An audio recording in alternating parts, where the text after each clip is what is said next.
Be Relentless, Be Evoke, vamos junto na jornada da alta performance, box, flexibilidade cognitiva.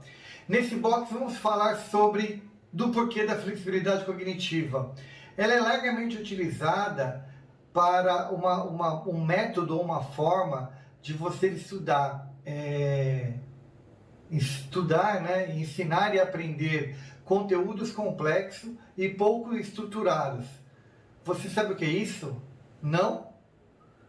Vem comigo que eu vou falar mais sobre isso.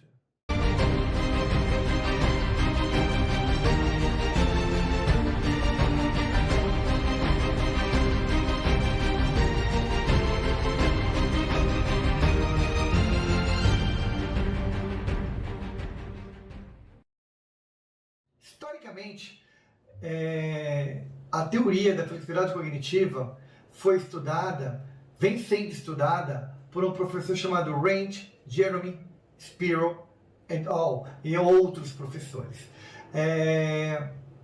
Os estudos deles marcam, né, os estudos de Spiro, ele é um professor da Pensilvânia, reconhecido por esses estudos, ele é formado, curiosamente, em economia, mas os estudos dele, a partir de 75, são fundamentados na teoria de flexibilidade cognitiva. Um dado importante e relevante sobre isso, que a flexibilidade cognitiva ela é bastante fundamentada no construtivismo.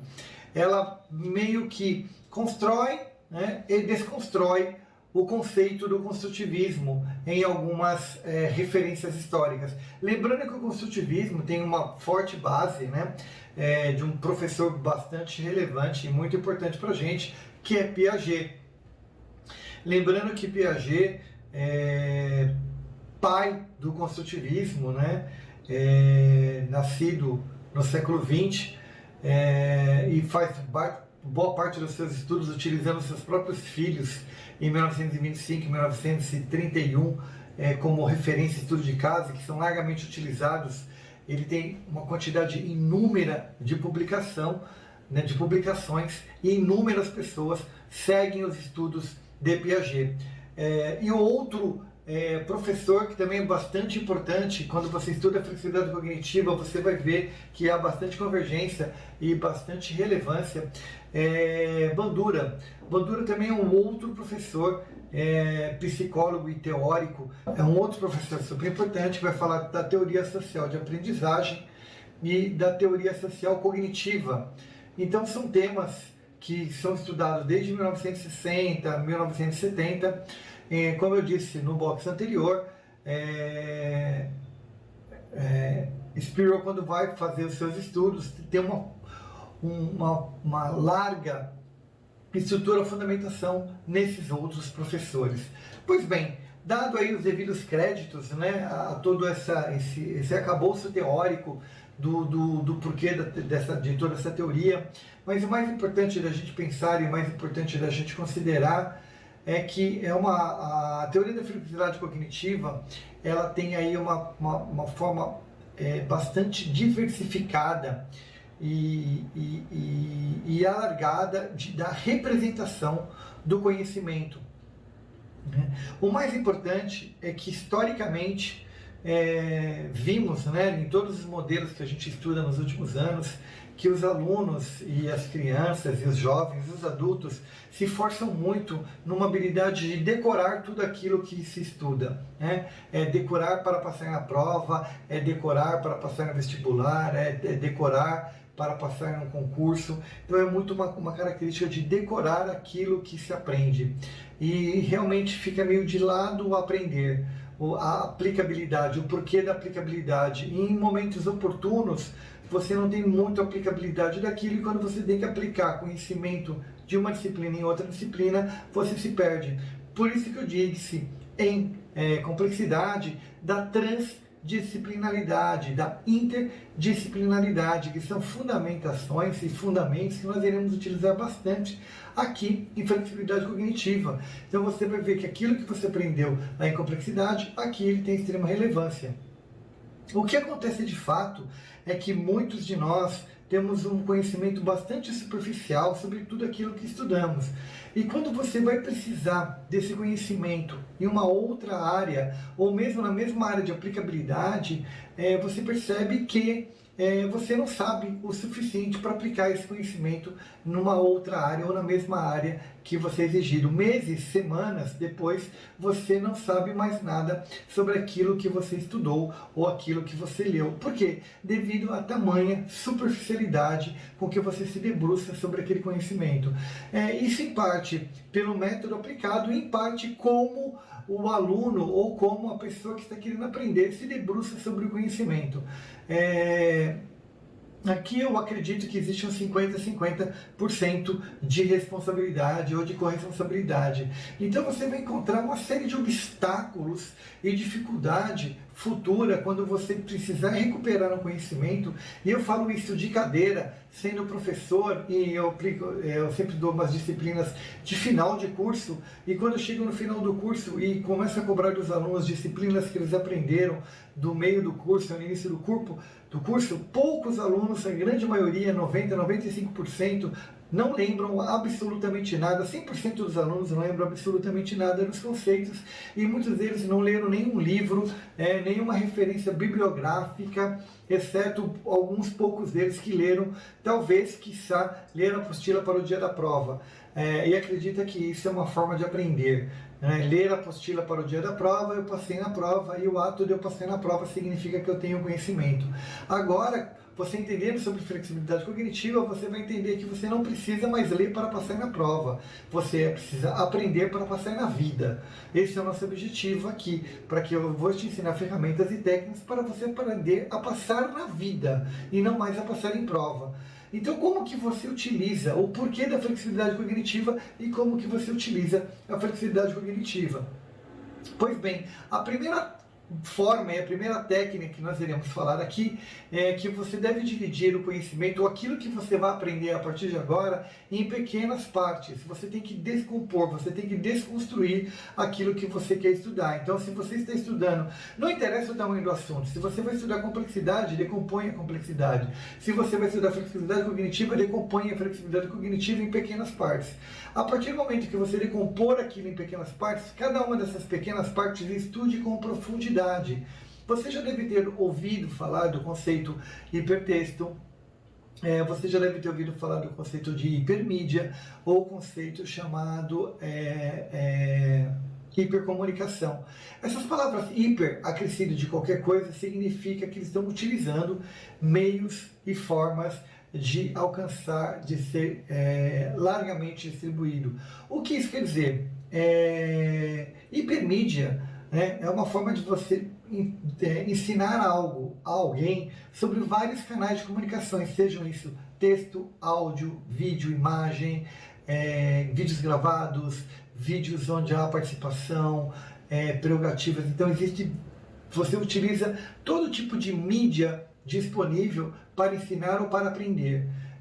Dessa forma, você utiliza vários canais sensoriais para que a pessoa tenha contato com esse novo conhecimento. E as pessoas tendem a ter maior facilidade para aprender dessa forma. Então você vai usar desses mesmos canais para você aprender.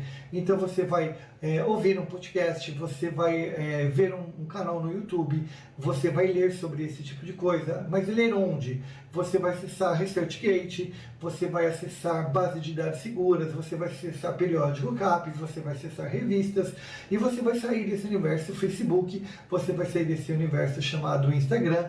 Óbvio que muitas vezes no Instagram, no Facebook, te aponta para links seguros. Algumas vezes vai te apontar para blog de pessoas. Talvez essas pessoas possam ser pessoas que escreveram sobre aquilo ali, realmente autores respeitados sobre o tema. Mas você sabe no primeiro momento se são ou não. A partir do momento que você pesquisa, estuda, vai chegar um momento que você vai saber se aquele autor realmente é uma pessoa que fala com propriedade sobre aquele assunto, falando sobre flexibilidade cognitiva, e de repente você vê um texto escrito sobre Randy Spiro falando sobre flexibilidade cognitiva. Hoje você sabe que Spiro é o especialista no tema, e Claudinei provavelmente não.